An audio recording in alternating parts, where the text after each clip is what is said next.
Hello, the internet, and welcome to season 364, episode 3 of DAILY ZEITGEIST! Yeah! The Dean Scream. A production of iHeartRadio. I blame the Dean Scream. I do. It was the start of it all. This is a podcast where we take a deep dive into America's shared consciousness. We now have a YouTube channel. Yes. YouTube / at Daily Zeitgeist Pod. Boom. You can go check out one episode a week on YouTube. You can see us saying these words. Yes, These exact words, because this episode gonna be a video episode on Friday. But for you listeners, it's Wednesday, November 13th, 2024. Yes. Man, what a shitty. There's only one day, like national holiday. One national day? Yeah, and it's National Indian Pudding Day. Huh. I don't know what that is. Dude, with that, it's I brought this up, I think, in previous episodes because there's a restaurant in LA that serves like New England Indian pudding as like a dessert, and I'm like, I don't like those two together. Anyway, yeah, exactly. Just listen to the description of this. In the 17th century, English colonists brought hasty pudding to North America. I was gonna guess raisins. Yeah, we got raisins in this bitch. And I think cashews, although they initially made the pudding with wheat due to the shortage of grain, the colonists eventually used cornmeal since the colonists had learned to cultivate maize from the indigenous peoples. The crop was readily available, and then it became something over time, and you put a bunch of shit on it, and here we are, November 13th. Boom. So it's just oatmeal, but they were like trying to trick themselves into it being a dessert because they were starving to death because they didn't know how to farm. Yeah, I guess. I mean, the version I've had felt like a undercooked like pie crust with ice cream. Oh, you've had it? Yeah. I've had it because I was like, "What is this?" Interesting. They're like, "You're gonna." Miles. The person's like, "You're gonna love our Indian pudding," and I'm like, "Let's give it a shot." All right. My name's JackO'Brien, aka What's this? What's this? There's Nazis everywhere. What's this? Fourth Reich is in the air. That is courtesy of Halcyon Salad on the Discord. It's Nightmare Before Christmas season. Probably the spookiest Nightmare Before Christmas season we've had around these parts in a long time. Yeah. Spoopy. Fascism is spooky. I've always said it. I'm thrilled to be joined, as always, by my co-host, Mr. Miles Gray. Hey, it's Miles Gray, a.k.a. Magga Chodes. Magga Chodes. Don't get how tariffs would work. Shout out to Halcyon Salad. And they don't have to. No, and you don't have to. Their big guy's going to figure it out for them. Blame Joe Biden when your tires cost a fuck ton of money? I don't know. Yeah. Thanks a lot, Brandon. Thanks, all right. Brandon.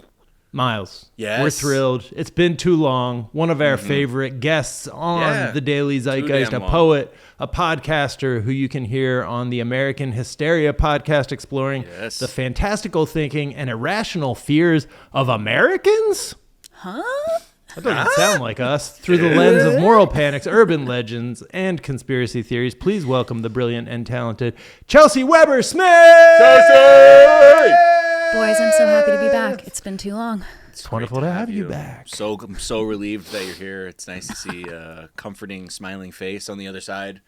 As, Yeah. this happens. As we pass into a new dimension, yes. Yeah. Truly a new dimension. Maybe that's a fun way to look at it. We're merely going into a new dimension. Yes, something's. I like to think that when Trump came down that escalator in 2015, it was like a rip in reality, and we kind of like passed into a new dimension. Because when he did that, he was having to pay actors to pretend to be supporting him. Right. Yeah. And then it's like whatever fictional movie he was producing for that like media opportunity, we just like entered that fictional universe. Yes, exactly. And like it was like everybody's excited about him. He doesn't have to pay anyone. They're just going to show up like entire states.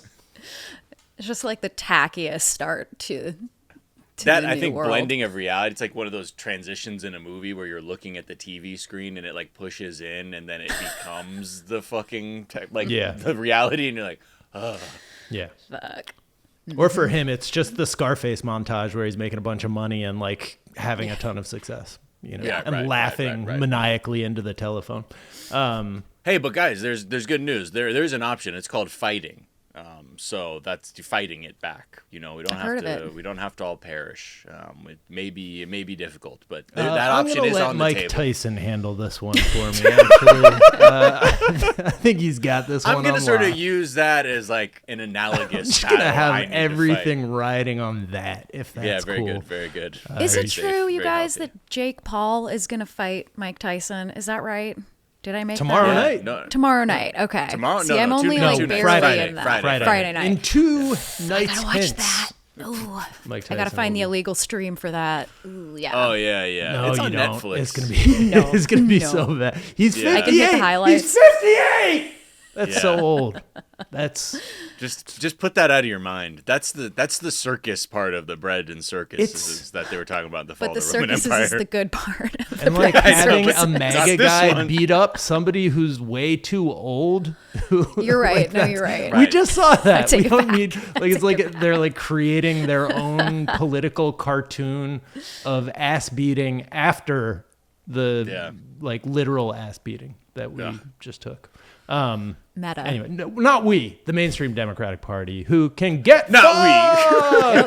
I didn't lose, although we all lose. I didn't lose Sorry. anything. Everyone sadly will. I'm actually happy. Oh god, don't do that thing either. I hate seeing those fucking videos. Actually, I'm People are fucking like, happy. Oh, you think I'm? These are got tears mad? of. Oh, pain? you guys are gonna love it. And I'm like, don't condition yourself to be even more numb to human suffering than we already are. That's the quickest way to hell. Like already doing things like and like when they're screaming in the streets on fire, like I'm gonna laugh. That mentality will not help. I'm gonna be laughing so hard. You can't be a meme in real life. Yeah, right. Exactly. Yeah. All right, Chelsea, we're gonna get to know you a little bit better in a moment. All right. First, we're gonna tell the listeners a couple of things we're talking about. Trump has started picking his cabinet. We might check in with that. The Trump supporters are confused why not so many lib tears, why more lib angry. Why the libs so angry, Miles? Whoa. We'll talk Getting all about mad at me.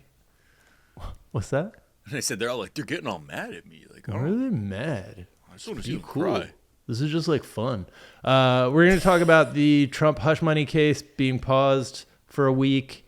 I just have like 5 paragraphs of like brain vomit at the end here that like doesn't really have a coherent thing, so probably just be sprinkling my thoughts throughout there. We will check in. The one story I know we're gonna hit today is this Wheel of Fortune contestant completely So excited. making up a well-known phrase that I fucking is now a part of my my vocabulary. I'm never going to let a day go by wherein I don't say this. So you can find out what that is, and you can also see, I think, the most important video that I didn't see during the election that now explains everything I needed to know about the election is a Kamala Harris New York Fashion Week event that Miles found. On the rounds, It's everything. It's really going everywhere, to give all at once. It's really going to make you ask, like, wait, how did they lose? They are so good at this. All of that, plenty more. But first, Chelsea, we do like to ask our guests, what is something from your search history that's revealing about who you are? This is going to double as a little promo. But my weirdest one I could find is ectoplasm puppet. And I know I always bring this kind of content to you guys. And the reason I was searching that is because Sarah Marshall from You're Wrong About and I, and then my partner and our producer and You're Wrong About producer, Miranda's Fleetwood Mac cover band, which is fun that you guys were just talking about it. We're doing a live show on the West Coast in December and January, and it's all around spiritualism and seances. And so we're kind of designing this whole show. And so one of the things we're doing is creating ectoplasm puppets. And what these were is during seances in like the turn of the century. You guys all know those, like the tricks. You lift the tables, things play on their own. Right. They were Light all, as a of feather, course. stiff as a board. Yeah, you know that. I feel like that was like the trickle down to slumber party That was effect. the slumber party version. Yeah. But yes, same kind of. I'm mostly familiar with slumber party culture, so you're gonna have to put it in slumber party. You're always terms. at a slumber party every time. Prank calling my crush and stuff. No, you call. That'll be my next guess. But yeah, ectoplasm was this trick that mediums would do when they'd go into trance, and they would like regurgitate cheesecloth, and it would like look like some sort of spirit was exiting their body. And sometimes they would make puppets, so it would like look like they'd do this illusion where this really wild looking and disgusting looking puppet would kind of rise out of their mouth. But listen, guys, any orifice. Wow. Seances were a lot weirder and more sexual than we talk about or think about, because why would we really even think about seances from the turn of the century? But yeah, they would there were all of these tricks that they would do. Houdini was super involved in bringing down this woman who had all these ectoplasm tricks that she did. And a lot of times they'd paste from like a newspaper or a magazine just a face on the puppet and be like, look, it's Abraham Lincoln. Oh, wow. And people were like, Ben Franklin, he's here. Yeah. So yeah, we were kind of building a puppet of our own for the show. Oh, So it's definitely like, and you'll be able to like exorcise this spirit from out of your corpse and into maybe. the. Yeah, Wow. maybe Okay. not. You'll have to see. I mean, we're just coming to based on LA, the talent so. on the stage, I'm like, okay, that's a can't miss show. But now we're talking about spiritual puppet. And now I'm Magic. scared, and I'm not going. Yeah, now. Yeah, you better be Now scared. it's too scary You better for be me. scared. We got all kinds of tricks. We got burlesque in the show. It's going to be like, Even it's kind of a scarier. theater. It's going to be fun. Yeah. There's gonna be Well, sexual now I'm liberation. Definitely. Oh, yes. That is part of the show. Yes. That's wild. Is Yeah. cheesecloth the very light cloth that kind of looks like it like flows in the? Is that kind of what the It's idea like was? kind of That it like would look- hatched, you know, it's like Yeah. really thin, Uh-huh, and you okay. use it. I don't even really know. But yeah, it's just this. It was like a very common material. Sure. That was. I always used, and use you it in the can- making of cheese, but I just Well, I didn't realize you creative, could yeah. fuck around with it. didn't know there were other uses. There are no rules when it comes to cheesecloth. Nah. What is something you think is underrated? Ooh, I'm gonna go with the Blair Witch Project, which maybe I've said. see the on hat. this. Yeah, man, I just You got rocking this a hat right now? Yeah, okay. Just got this hat because they just finally gave rights to the 3 main actors, and they were able to make their own merch. So I got this limited edition Oh, hat. dope. And you guys should check it out. It's from Michael. What's his name? I want to get it right. Yeah, Michael C. Williams. He has put out a line of merch, and it's dope, and I love them. And they're re-putting out the Blair Witch Project in this like in its original form. So like the way, I don't know anything about technical movie stuff, but it was like shot in this particular way that didn't work in theaters, and now they're putting it back out, and it's supposed to be way scarier.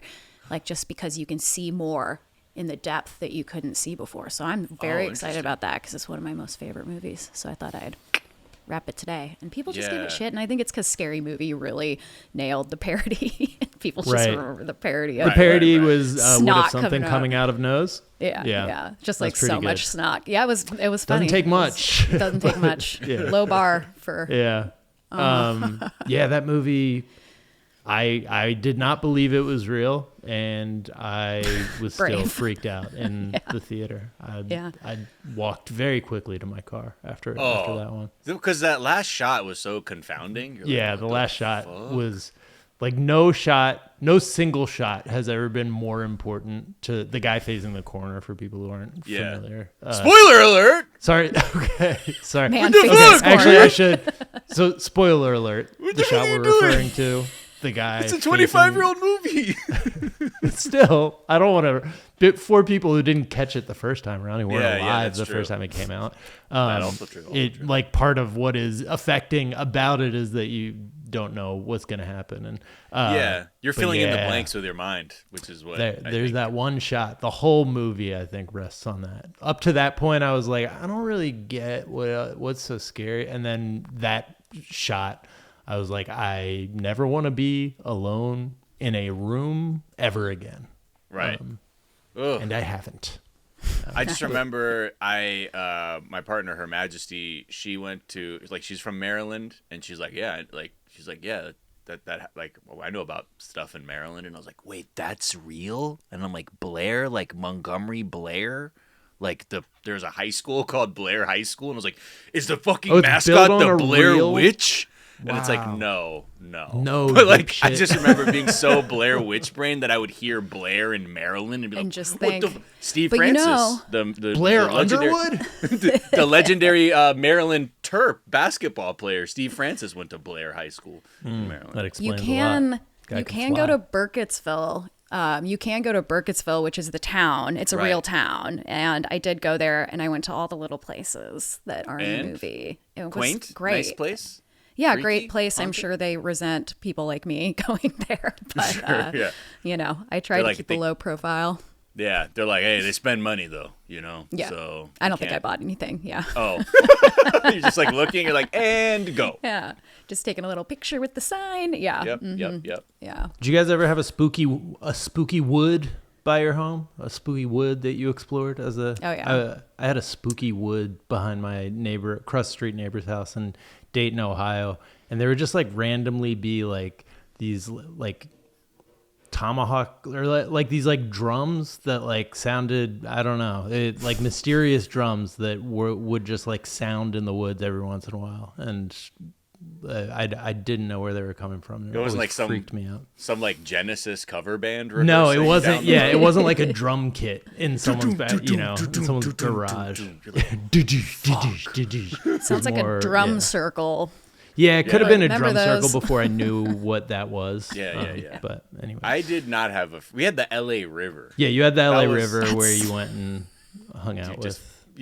The Wizard and colorful other characters like characters. the Wizard. We've been here before.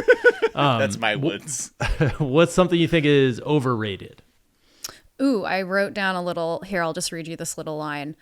The false reality we have created that destroys the beauty that lies beneath the stories we tell about the world. Okay? There you go. I actually, it's just, I think that's great. I just, yesterday's guest used that exact same one. So oh, shit. Right. Damn. I should have listened. That's really beautiful. Can you say that one more time for my brain? It's like wearing the same outfit to a premiere.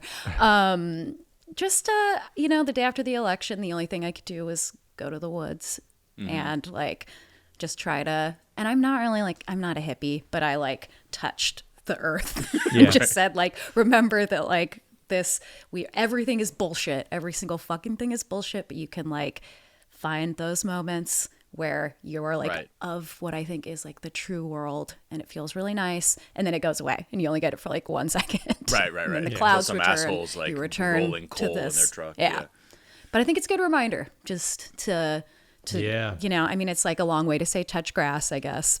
Yeah. But get off the internet, everyone. Yeah, and then more realistic and more truthful than it's more realistic. All of the narratives that you'll see on MSNBC since the election up until probably 3 years from now.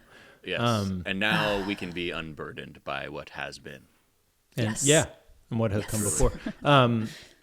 One spooky woods. So I've gotten really into birds, Chelsea. And, me too. This is for Chelsea. One of the things that we recently talked about was the raven call and like how ravens are really good mimics of human voices. Have you ever heard like a raven copy a human's voice? It's pretty cool. And it did like kind of made me think of you because it just feels like a real thing that must have given rise to 1,000 different urban legends. Oh my God, in the 1800s. Because they can mimic any human voice. They mimic like sounds. They mimic like the sounds of our electronics. And so just people walking through the woods and hearing like voices like coming in on the wind, or, just doors slamming behind them in a place where like there's no doors. That's so crazy. I just can't believe I didn't know that. Yeah, ravens are better mimics than parrots. But what? Yeah. There's one clip Jack played, and even just like with them fucking with their like throat, they're like it just has like the most paranormal, freaky sounds that now I'm like, now if I ever get scared, I'm like, it's a raven. It's just Raven. It's a raven. We're inside. Yeah. But like the voice sounds like it's coming from the bottom of the well in The Ring, you know? Like it just sounds like it's like, even though the words are being spoken forward, it's like it's like backwards somehow. It's just so strange. Yeah. I wonder if there's any way it could be loud enough. I'm sure it's not, but you know, the Bigfoot sound that everybody hears. It's like, it couldn't be that loud. I mean, it's like Is it like a Wookiee? Yeah, a little Wookiee, a little bit, yeah. But they probably couldn't do that. Yeah. Let me tell you guys one woods thing. I went out again in the woods for my birthday, and I was trying to find this abandoned gold mine, and I thought it was just going to be like, you know, like a hole filled in, like something stupid. Sure. And I was like, but it's always fun to like scavenger hunt for something.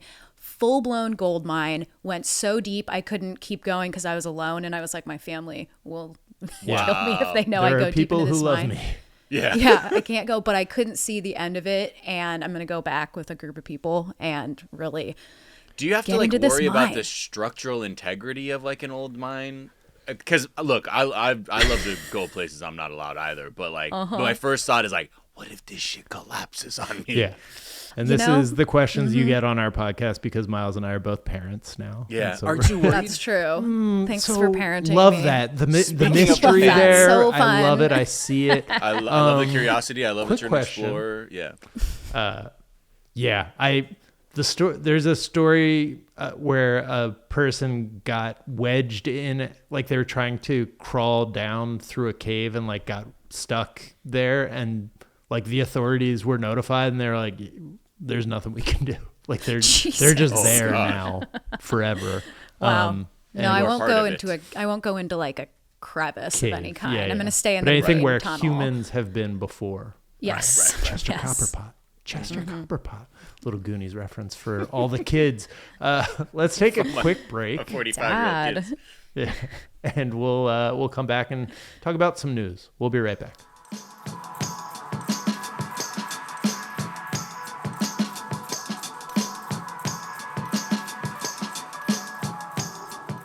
And we're back. I'm still spooky.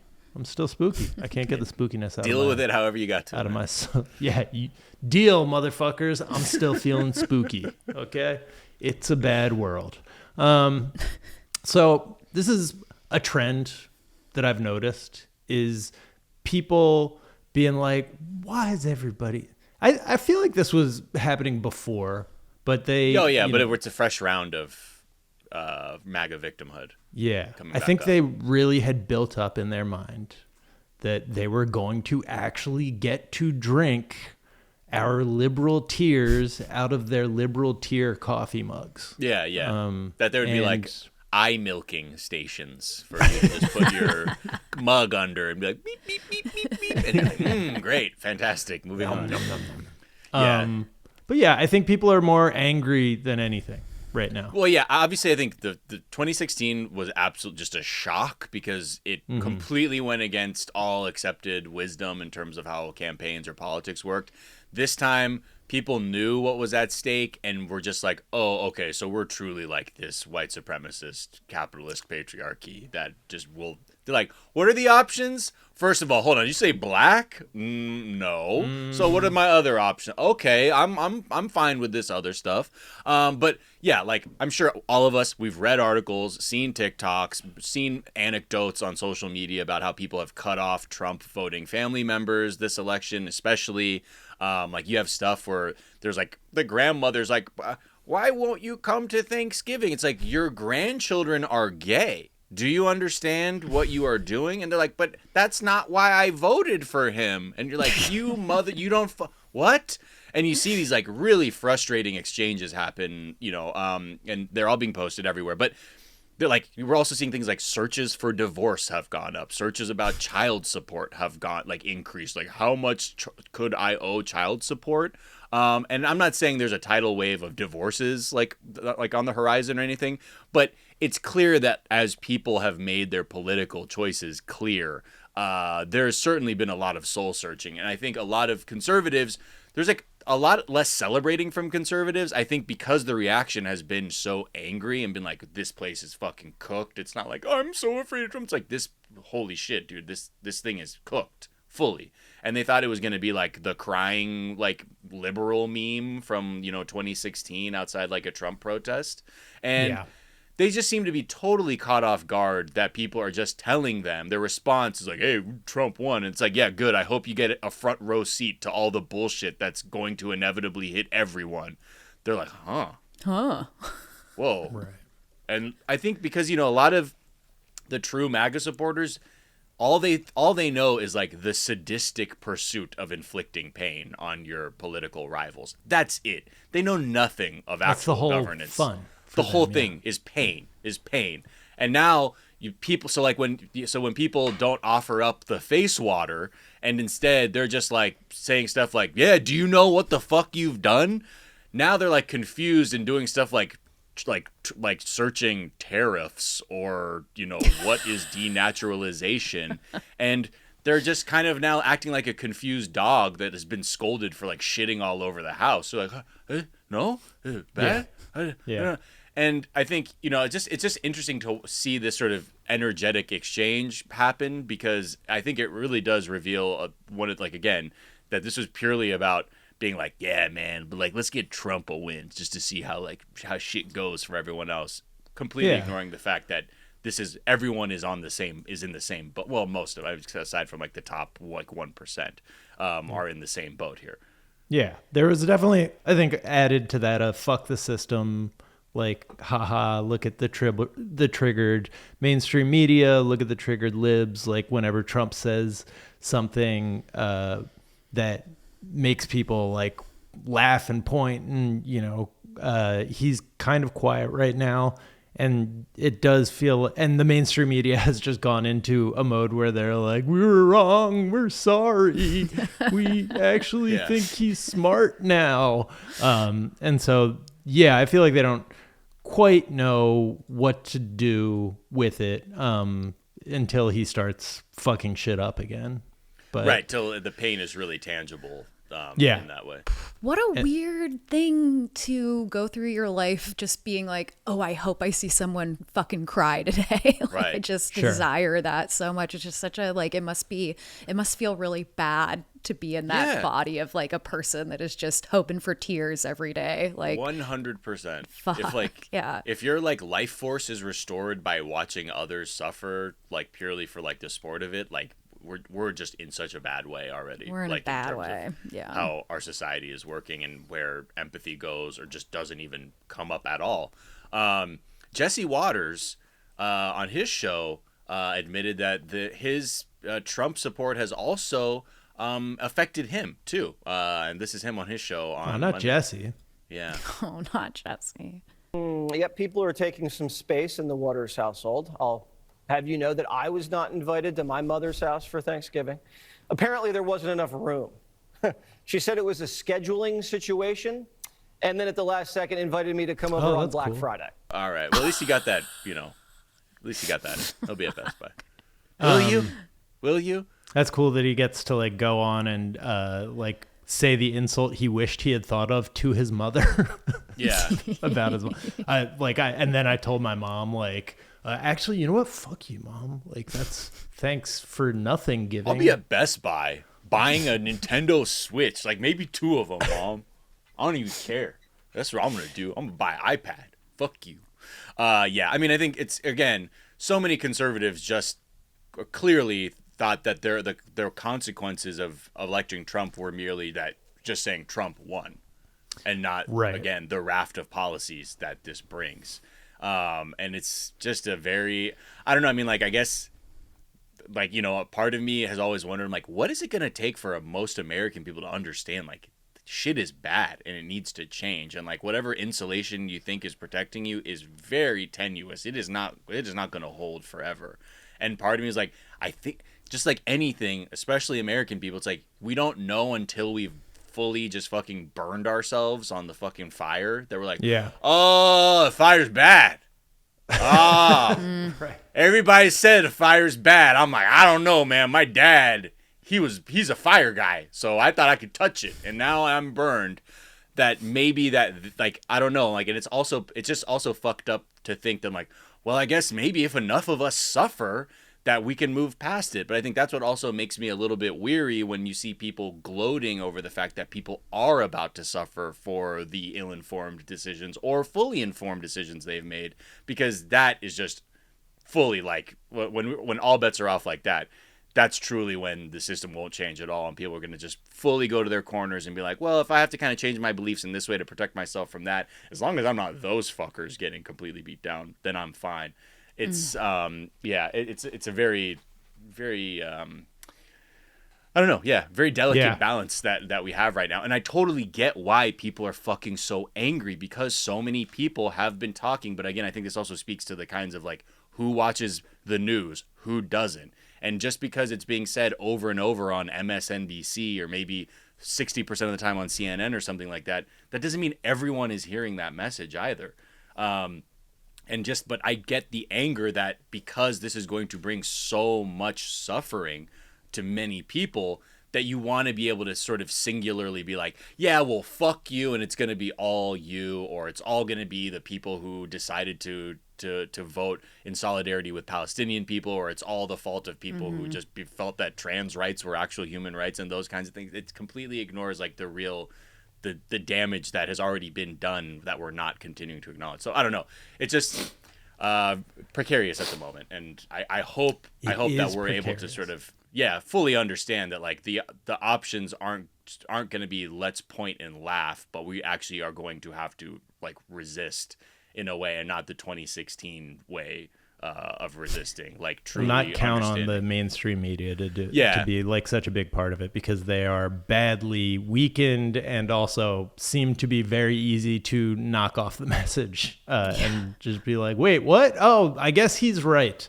Like, I mean, one of the historical precedents that was going through my head is, like, should this give me hope, is that Richard Nixon had just run for president for the third time in 1972. His last election, he won 520 electoral votes out of 538. He won 520 electoral votes, 60% of the popular vote.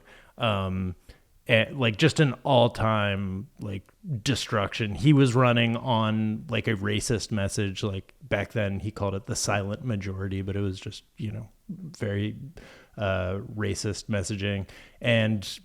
But people, like, also he was very, like, kind of personally, people were suspicious of him. He resigned in disgrace about, like, 2 years after being sworn in, like, less than 2 years, about a year and a half. I think things are much different now because we don't have a strong media, and we don't have a media that anyone's going to listen to. I've also been thinking about 2004 and just how demoralizing it was to have George W. Bush reelected after, like, the Iraq War was happening. We knew there were no WMD. We knew, like, that it was a disaster and he had lied to get in. And, like, the fact that he still won, like, fairly decisively was incredibly demoralizing. I think if this loss can be clarifying to people who aren't Republicans, I think that's the only thing that's actually, because those historical precedents, I think are just too different. Things are too kind of fucked right now. The information economy, like how people are getting their information, who, like, the weakness of the mainstream media. But, like, just the Democratic Party completely cratered in this election, and, like, maybe it needed to. And, like, it feels like there are clear and learnable lessons for whoever is going to come next, whether it be the Democratic leadership or not. But one of the lessons is, like, you need to target, not, like, Trump can't just be the target. In fact, like, it might be helpful to not make Trump the main target and instead focus on the mainstream Democratic Party the billionaires who fund it, the mainstream media, because like those are all truthfully the structural things that are standing in the way of getting like making any progress. Right. And all things that have swung right as well. So it's What's like that? all things that have kind of started to swing right anyway. Yeah, so it's exactly. like, So I don't know. It's just, I think it's really bad right now. I've heard people say it's been bad before. I don't think it's ever been this bad. But when things are bad, like things can swing in a hurry. And I think this party, like this Trump presidency, is going to be an absolute shit show, of like billionaires, like just grabbing everything that they possibly can. And we just need people who are willing to stay focused and, work locally, but also I don't think it's like, and we give up now because Trump won this one election kind of convincingly. I think there are just like a handful of very clear messages that you could run on, and like the Democratic Party completely fucking up in this last election might actually have like lit the way for like a future of like what not to do if anybody's willing to learn that lesson. But I feel like looking at the historical precedents is really comforting, even though you can't really draw a conclusion decisively. But like I think on American Hysteria, that's kind of what we do is we go in the past and we say, okay, how have these through lines continued on? How do we then take these through lines and try to understand how they affect the present moment? And I mean, what comes to mind too with like Nixon and Bush is that so much of their platform was like against protesting and against Vietnam protesters, student protesters, and Bush against Iraq War protesters, and just using that. And now, of course, we're seeing that obviously with pro-Palestine protests. And I think that's like just came to mind as like a very clear thing that was happening in each of those elections. And it's just, that's demoralizing. Right. But again, that was the Democrats this past time. That were running, like absolutely. The most clear, like the quote that they were fucking putting on t-shirts is "I'm talking now," or like whatever she said when somebody tried to interrupt her speech. Like it's so, that was horrible. what they were fucking rallying around. I mean, the Cheney, like focusing on having like a Cheney endorsement was not like an accident. It wasn't like it was part of their overall thing, which was, that they were going to be what neoconservatives were. They're like, we're going to be the old, Trump swept to power on this, not your grandpa's Republican Party. We're going to be your grandpa's Republican Party. And it just, again, like seems like very learnable, huge swings and misses that in like retrospect of a week and a half are like, what the fuck were you guys thinking? So, well, and Democrats did the same thing with with Afghanistan, Iraq, and Vietnam. It's like war is a bipartisan issue, I think, and so it's kind of like just not surprising. The people who are objecting to the Iraq War, few and far between. Few the few people who have been like, I actually knew that back then this was some bullshit. But again, it's when you're going against machines that have been fully in like just running at full tilt for decades now, and to just like one person is just going to get crushed by it unless we have more of a plurality of people that first of all can articulate. I think that's the biggest thing, is being able to articulate what the danger is, what the evil is, because now you have a lot of these establishment liberals offering all kinds of different explanations that are avoiding clearly articulating where the rot is coming from. And it's a lot of stuff like, I mean, do we acknowledge that sex is a biological truth, but we also respect how other people want to... Like, no. Like, get off that shit. It doesn't... like, we don't need to be so bothered by these kinds of things, or not that I'm bothered, but like the idea to think that other people are going to be so bothered, because guess what? If your bills are paid and if your grandma doesn't have to toil till she's 85 fucking years old, they're not going to give a fuck if other people have their rights, like, or are getting gender affirming care. That won't matter to one person. But when you are lacking so much, you start looking at why are they talking about these people? What are we talking about? My grandma has to work till she's 80. Like, how often are we seeing elderly people working so much? And this happens all the time. You see this everywhere. You go in a store and go, oh my God, I can't believe this person is working. Like, I can't believe that this person has to work. And we're not taking care of our people.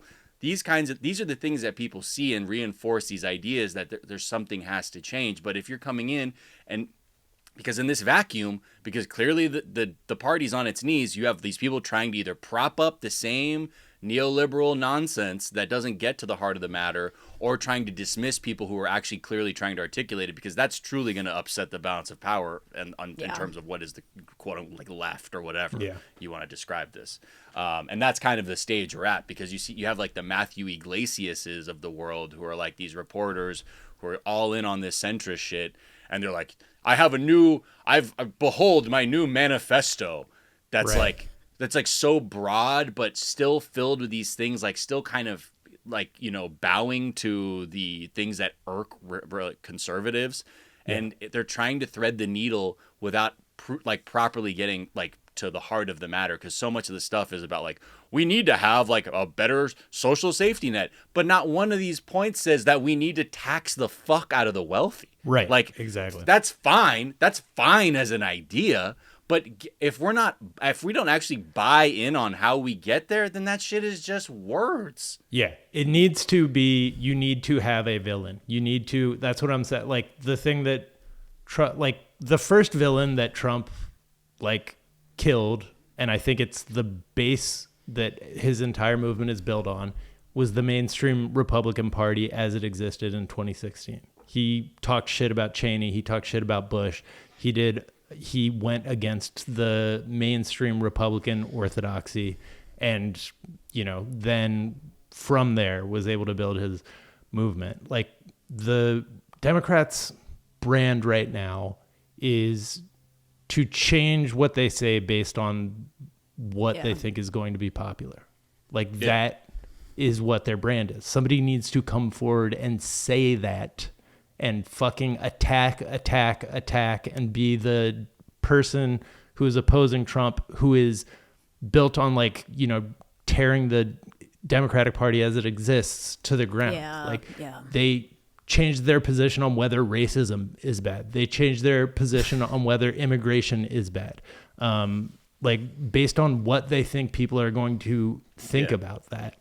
And that sends the exact opposite message from what people are responding to with Trump, which is like, with Trump, the thing, like the free media that everybody talks about is the mainstream media saying, how could he say that? Saying that is against the rules, but by God, he's saying it anyways. And that makes him look like principled and like he believes in something. The thing he believes in is fucking horrifying, but it does send a message of like authenticity at a time when like politics prior to this was defined by just like bullshit and obfuscation and like playing this game that everybody knew was a game, but they were playing it like we didn't know it was a game. So like it just, there can't be like it's not just like we need somebody who focuses on economic populism. We also need somebody who focuses on how broken the Democratic Party has been up to this point and is willing to like say that out loud. You know, like the Democrats are still suffering from the fact that like the last time they had a successful candidate who actually like touched on economic populism, that candidate then went and like bailed out the Wall Street banks in like during the financial crisis. That's and like people remember that shit too. People remember that shit. And like, you can't just come out and be like, well, this policy here, it reflects like we could, you know, and like come forward with more, it's complicated policies. You need a central message that is fuck what those people were talking about. Yes, like fuck what Obama is talking about, because what he did was said hope and change and then poisoned the words hope and change by bailing out Wall Street and like doing the same shit that Clinton was doing. Like, you need somebody who's willing to fucking stand on that. Yeah, because right now everyone who's been like, you know, holding the banner up for the Democratic Party, they're not gonna let go. No. So they're gonna do whatever they can to say the right mix of words to make it seem like they're like, well, look, I'm Senator Chris Murphy.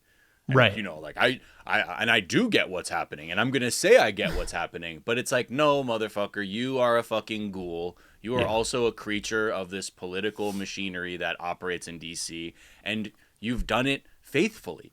And there's no way that we can trust you, because you've already compromised any values you've had. Because the thing is, if your values are negotiable, you have no values. Right.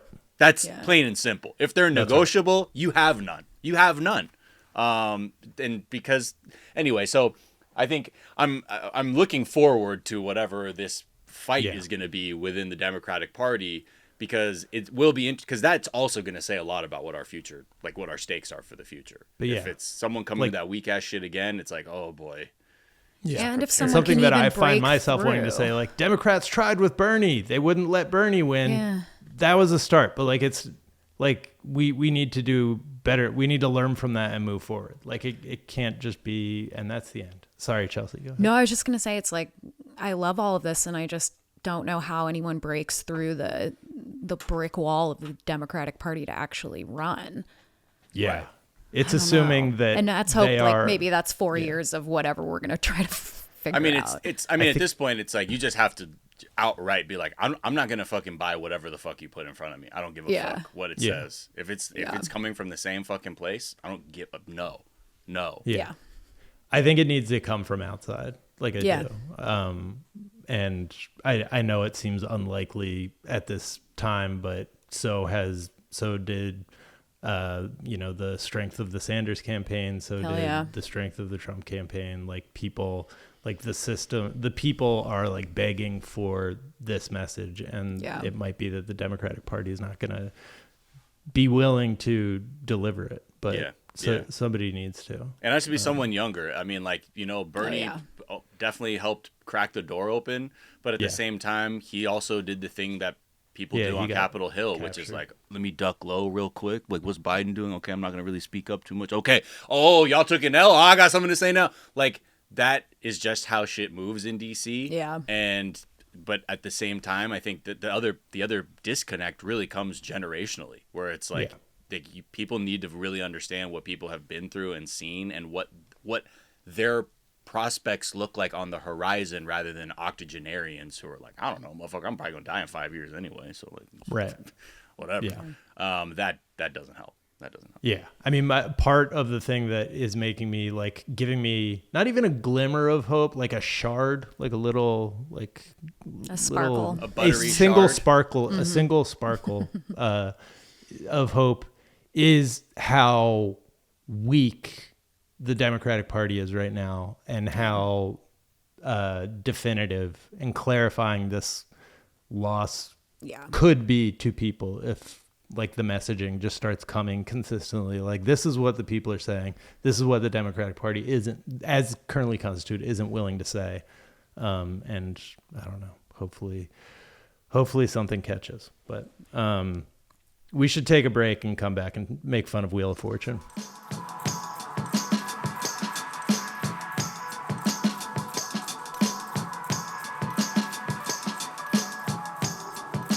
And we're back. And at least we can laugh at this dumb asshole on Wheel of Fortune. You feel so bad. Literally, all of our anger's like, this fucking and I'm prick. Sorry, sir. Yo, I did my one game show experience. I went on Jackis's comedian feud, like Family Feud with, my episode was like comedians and improvisers versus podcast hosts. And I got up there and I did not like I was like just fucked up. So like, I get it. Yeah. Okay. I get it. It ain't like, look, I love Wheel of Fortune because it's precisely one of these shows that you watch and you easily start pumping your own ego up and you're like, bro, I am way fucking smarter than this motherfucker. Are you for real? And then there are those moments where you're like, I got it. And you say it out loud and then you've clearly used a totally like incorrect spelling that just only exists in your mind. And then you immediately take a seat because you're like, okay, that was an L. Before we get to I the said one some Monday, really problematic things about Italian people. Oh boy. Have you seen the one that happened in May where the guy was talking about the butt? Does this? I saw I don't think so. Okay, I just want to. I've seen some highlights of Wheel of Fortune people being very bad. I just want to make sure. I just want to get this out of the way so we realize that this is a thing that happens all the time. This is from May where a guy was trying to solve a puzzle. Again, a phrase, and this is how he decided to solve the phrase.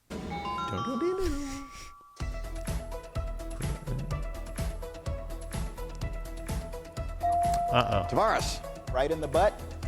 What? No. I mean, hold on. Shocked they aired it. Yeah, that's This man. Or maybe it's a blooper. Not Maybe the they right didn't number air of it. letters in the first one. No. It somehow right in the butt, right as 5 letters. The first word has 4. Right in the butt. I just love, again, it's also like this weird Rorschach test too, where you're like, right in the butt. I saw butt. No. I'm not gonna lie. Next That's to that fine. exclamation point. But I was just like, that guy. This is something in the butt. The way this man's face fell when he says it. Oh, he said, no. Wait, are you telling me it's not right in the butt? Yeah, this is the best. Great. I love so watching people catch up with themselves after they've spoken, and you can see like, whoa, hold on, right? The fuck It's like this shock. It's like the yeah. shock wave from an explosion. It's like you saw it, and then you're like, huh? And then it's like, oh, Yeah, exactly. did I say right in the? Yeah, that was On maybe that TV? wasn't.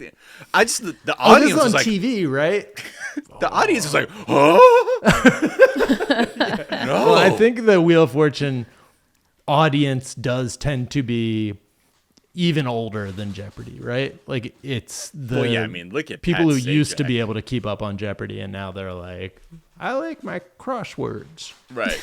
So Monday, there was a contestant that, again, in the time-honored tradition of just taking liberties with a very well-known phrase, this was what the board looked like. And again, apologies for those of you listening to it, but it looks like a 1, 2, 3, 4, 5, 6-word phrase.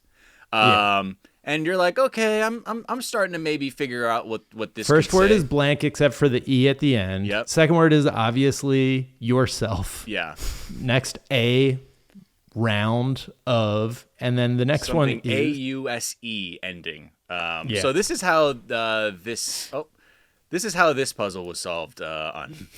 I'd like to buy you. well, you're gonna get 3 U's. I like to solve Okay. All He's right, feeling good. He's here like, we I think go, I know here what we this go. is. Okay, well, let's hear it. Treat yourself a round of sausage. No. I'm sorry, that's not it. Over to Katina. I like to solve. Okay. Give yourself a round of applause. Yeah, that's it. treat go. yourself There a it round is. of sausage. Like you hear him lose the confidence. Didn't halfway he? through. I think he said no immediately to himself. Let's Is hear that it again. him doing Yeah, the I'm sound? pretty I sure thought it- that was Seacrest, but I was like, Seacrest is too much of a professional You broadcaster wait. to be like, oh. Okay, this you could. I just love hearing go no. Right after he says, Treat yourself a round of sausage. No. Oh, no. no. He said no. It's hard to say. Treat yourself a round of a sausage. No. I'm so Oh, no. furious that Ryan Seacrest is the new host. Also, it's just there's Yeah. got to be someone out there. There's I feel gotta like be Seacrest someone even else. hates doing this job. Yeah, he's and he'll probably doing- be doing it for 40 years now. Is he Right. addicted to hosting? Like this man Seems like has it. just fuck you money. But you're still. I mean, that's probably how. What was that phrase from the documentary that Crofton was telling us about? was like a thirst, like a starvation of popularity. Oh, or something like that. yeah. That maybe encapsulates Seacrest thinking, where he's like, dude, if I'm not hosting, I'll die. More numbers on the board. I was cursed by a warlock who said, the moment I host less than 5 things, I will die. That's why I'm here. Oh, fuck. I've been watching yourself a round of sausage. Yeah, treat yourself around. Oh, no. I've been watching Celebrity Jeopardy, Celebrity Wheel of Fortune with my granny every week when I visit her. Yeah. Such an angel. We like, I've grown to like Pat Sajak because it was his last like stint, and I never liked him. I always found him very annoying, but this time I was like, I love him, and now he's gone, and it's Ryan Seacrest, and he just he doesn't seem human to me. He doesn't actually like interact with the subject in front of him really in a way that is meaningful to me. But maybe I don't know Seacrest as well as I think. Yeah, we have Seacrest defenders in the house. Kind of floating through the world in a bubble of just like slick, like it's just like everything, nothing touches him, maybe by design, but I don't know. Weird. You do not have a Seacrest defender in the house.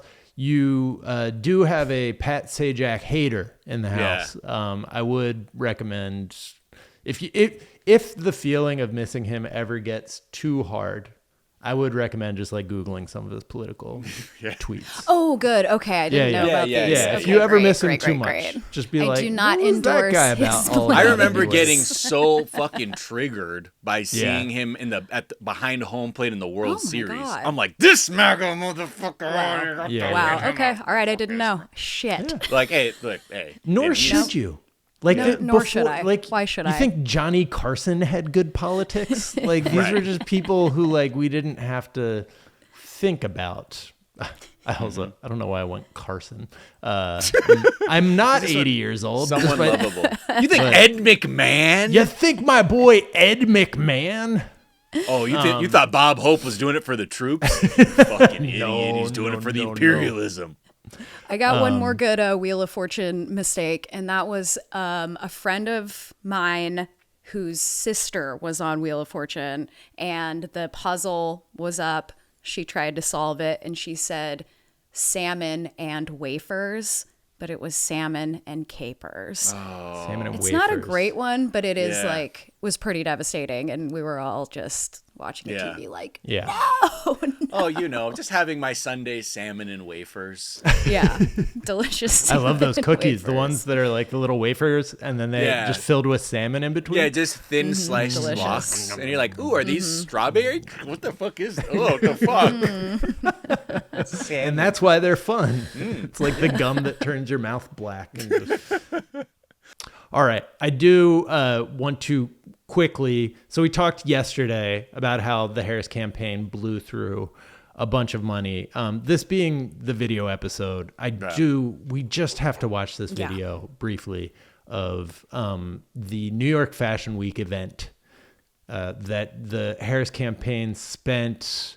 Do we know how much money they spent? I don't know how much money they spent on this, but it ain't cheap to throw an event during Fashion Week. And this, based on the amount of like infrastructure, that it wasn't just like, hey, let's set up some tables at this other event. Like this was like, oh, you are invited to the Kamala HQ Fashion Week party. Just generally, they spent $1 billion and ended up $20 million in debt, I believe, is where we closed out. Where'd that money go? Anyone? We're about to see one of the places. We talked yesterday. There was like a bunch of like paid celebrity appearances, like not necessarily, they weren't like, here's a briefcase of cash, Oprah, claim that you vote blue, but more like, we're going to pay for like to throw a concert or to like have a Oprah like show. Like a live stream, yeah. Yeah. Basically like doing all the production for these massive media events with huge celebrities. And then they were also throwing sick parties like the one you're about to see. A lot of activations. As we like to say. These are called activations, Jack. Yeah. And this is My definitely bad, an my bad. activation. This is marketing speak right now. But yeah, this like TikToker who I think is from France based on his accent is just kind of like completely gobsmacked at like whatever this is. And it's just so this I think fully underlines how bad the decision making was and how over the top and out of touch Jen O'Malley Dillon is one of those names that name. If they are attached in any way to the political cause that you are hoping gets some tailwinds behind it, you might want to freak out, because that's who ran the Harris campaign. And let's see how that went. We're at this Kamala Harris Fashion Week party. This dude is so fashionable, though, I just have to say. Look how dystopian this is. Wait for it. Abortion rights are hard. This game with the laws or whatever. So it's a graphic on a DJ booth that says abortion rights are hot. It's a real thing. And you play for no This abortion. is a Jenga set where the Jenga pieces are labeled national abortion ban, far-right authoritarianism, cut Medicare, no abortion and pills. DEI in all caps. Okay, and I guess... So it's a Jenga tower, and each Jenga block has a different right that might tumble to the ground if Donald Trump wins. It's precarious, our situation. And we don't know if we remove one of these things, how the rest could tumble. So on the nose and just fucking weird. Oh, yeah. Then there's the bar, the themed bar. These are the cocktails. Madam President Spicy Rita. What is American 47? Oh, 47th president. But those are weak ass drinks. Hotties for Harris. Hotties for Harris. Then there's then there's this one, the grab them by the ... like claw grabber game. Oh, that's cool. And it's a bunch of cats in there. Is that what it is? It's cats in there? Okay. Yeah, no, it was all cats. Of course, it has to be, because we're talking. Do I have to say? I mean, I work for Comment. No, I'll say it if I have to. I'll say it if I have to. I think we know. That's where I think we know. I would have been parked. I would have been parked there all night. I love claw machines. Yeah, turning the whole thing into like a Disneyland attraction. Like it's like what if The Simpsons had a theme park? What if then there's like a creeping couch, authoritarianism property of JD Vance couch, and I will never make another JD Vance couch. Then like Hall of Hotties. What? Okay. What, dude? Who the fuck are what? Anyway, it's like one of those things too where you can tell just by this setup that they are so flippant about the rights that are at stake. Yeah. That they clearly didn't have. The stakes weren't even clear enough to them. That they're like, what if we memify your lack of access to healthcare or having agency over your body? Yeah. Like, what if those were games? Because that's how we look at it. I mean, that's like what's revealing is that I think it goes into the fact that they think this was the fucking wave. No. Yeah. No. I do just want to take back earlier I was saying that like the thing that was really off-putting about the Democratic Party was that they made it seem like they were playing a game with like our rights and instead of like having actual convictions. But after I see the blue state, red state Plinko game, I have to take that back. They seem real serious about this shit. Yeah. And I get like trying to make things fun or whatever, but again, who are these events for and who are you talking to? Because this is some just echo chamber nonsense. Like, who's going to that and being like, oh my God, dude, I went to the Kamala Fashion Week part? Already, I'm at Fashion Week. Yeah. So that fucking nukes like 99% of the electorate. And then you're like, you expect them to be like, oh, then they had to grab them by the ... little kitty grabber game. I just like, oh my, I'm like, I get it now. I get it. Thanks to this fucking whatever this event cost. And that's just so infuriating where this is like, let's just talk to ourselves, and the people that are running the campaign are like, yep, this is where we need to be. This is where the money needs to go. We are the last 10 people to read Malcolm Gladwell's Tipping Point 15 years after it's been debunked. And so we're actually trying to persuade the tastemakers here. Mavens, if you will. Yeah, some mavens, some connectors. Yeah. And we think the way to do that is with Hotties for Harris. And what was the one? Abortion rights are hot, spinning on an LED screen with like MS Paint level like flames underneath it. This was definitely some PowerPoint ass like 3D graphics, which I get. I know that's the like aesthetic, you know what I mean, for like merch or like other stuff, but not that sucks. Like so this bad. actually looks like abortion rights are burning up in flames. Yeah, abortion, and maybe that's what they meant. Did you ever think of that about that, Miles? But yeah, they just have an innate capacity to take everything that they're supposed to be representing and like make it seem uncool and alien and inauthentic. Right. Like these things that are just like very straightforward. Like these are things that matter to people. And it's like, well, do they matter to you now? Yeah. Now that I've turned them into a spinning graphic over fucking cartoon flames at a party with like people who all look like the bad guys from the Hunger Games. Yeah. Like now, how do you feel? Well, terrible. You've made me feel terrible about all these things. I found at first I wasn't sure if this event was real because I'm like, this surely has to be this like some seems kind of like a piece of fake satire. ass propaganda or something. And then I looked because I saw reporting on it, but then I found like the website of a creative director who worked on this event, and it was part of their portfolio. And I'm like, oh yeah, this is real. This is how they described it. Quote: in addition to our love/rules pop-up, Wall of Weirdos and Hall of Hotties activations from the previous event, we added in some new creator moments. Okay, just photo ops for influencers, like a tattoo parlor with temp tattoos I designed, a reading nook with models reading banned books, phone booths where people could call and write to friends to encourage them to register to vote, games including Your Rights Are Tumbling Project 2025 Jenga, cornhole where the bags are votes for Harris Walls, football toss, wacko weird policy, grab 'em by the claw machine, and loads of little moments around the space to encourage voting. We also created a whole slew of new merch for the event, including jumpsuits, hats, sweatshirts, matchboxes, and more. Yay! Yay! Yay! Yay! This was everything's on the line. Burn but you it still down. decided to do this shit of like, what if we like the people who did this were like, I want to be a fashion week. You know how we're gonna do that? We're gonna throw a fucking campaign event there. And that's it. That's it. The only person who thought this was good was because they wanted to stunt at Fashion Week, and that's where the fucking money went. So, like, and then they're still asking for people for money. Fuck. Did you guys notice that the model is reading bell hooks? Yeah. Was it? It's like, Was she? We're reading bell hooks. No, it's a guy. It was a And guy. Was he shirtless? Like a shirtless guy? I feel like he was catch either that. shirtless Was or it like almost. Shirtless guy. It wasn't Ain't I a Woman, was it? No. Could It you was a guy. imagine? They just reading, changed like, it to I bell Ain't hooks. a Woman for the guy, the male model. Oh my god. Yeah. Wow. Yeah. Oh, Can you my get the? God. We do probably need to see the male model reading. Yeah. Yeah, let's do it. Dude, the guy can't even. He doesn't even look like. And I don't mean to fucking disparage this man. He doesn't even look like he knows how to read. He does have a shirt. He does have a shirt. He has He's a a tank tank on. top, and he's got his little Clark Kent glasses on. Yeah. And all about love, bell hooks. My God.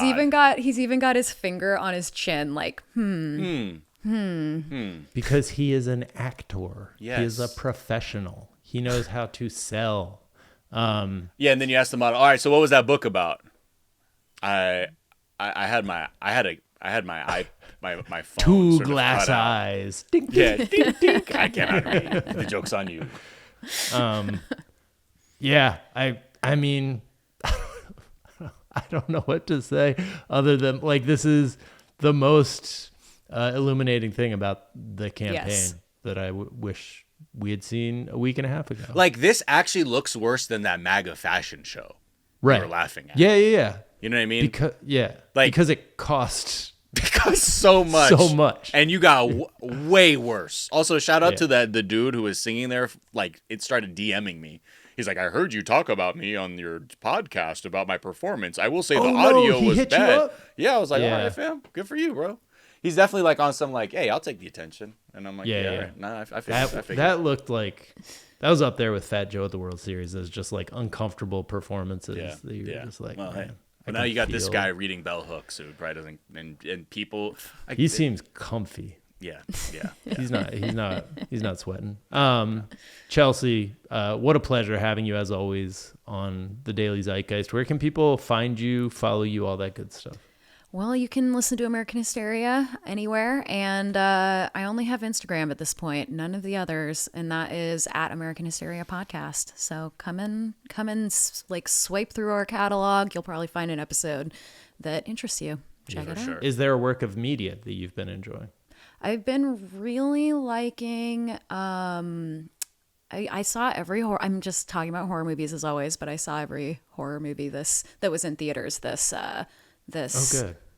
October. Yeah, doing important work. And Smile 2. I'm going to shout out Smile 2 as one of the best horror movies of the year, which I never would have thought. No, I think it's fantastic. So take my word for it. All right, and then best horror movie of the past like 5 years. What's your not like definitively, but like just first one? My opinion, Barbarian. Okay. Yeah. Owen Brooks, that was a good one. Miles, where can people find you? Is there a work of media you've been enjoying? Yeah, find me wherever they got @ Miles of Gray. Also on Blue Sky. I think that's milesofgray.bsky.social. I think that's how that works. I don't know. Just find me over there. I did one tweet or one. One sky. Blue, one sky. Anyway, I just do appreciate that the feed looks normal. Like you actually get stuff from the people you follow and people that might be relevant rather than like suddenly weird hacks on how to whatever. Let's see. You can also find Jack and I on the Basketball Podcast. Miles and Jack on Mad Boosties. You can also find me dissociating on 420 Day Fiance with Sophia Alexandra, where we talk about 90 Day Fiance. So check that show out. I do like a couple of tweets because they are just super dumb and funny. At user Moose on TWT tweeted, "White people be like, yeah, just come in through the garage."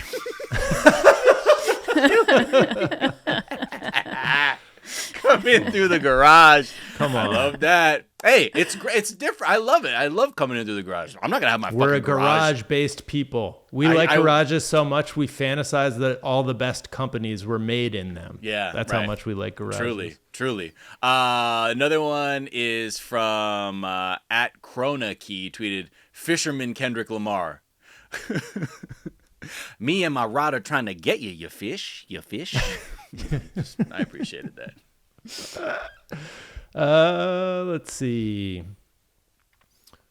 I don't think I've been enjoying much on social media. I did just go sign up for a Blue Sky account, JackO'Brien. JACKOB, the number one. Okay. It's a Obi-Wan reference. Obi-Wan play no D. Because, Obi-Wan play no D, but I couldn't. That one looks weird. So that's where I'm at. I might change that later, but we'll see. You can find us on Twitter at Daily Zeitgeist. We're at The Daily Zeitgeist on Instagram. We have a Facebook fan page and a website, dailyzeitgeist.com, where we post our episodes and our footnotes, where we link off to the information that we talked about in today's episode, as well as a song that we think you might enjoy. Miles, is there a song that you think people might enjoy? Yeah, it's by the artist Kendreza, Quendresa, and her music's like kind of fusiony R&B, sort of throwback kind of energy.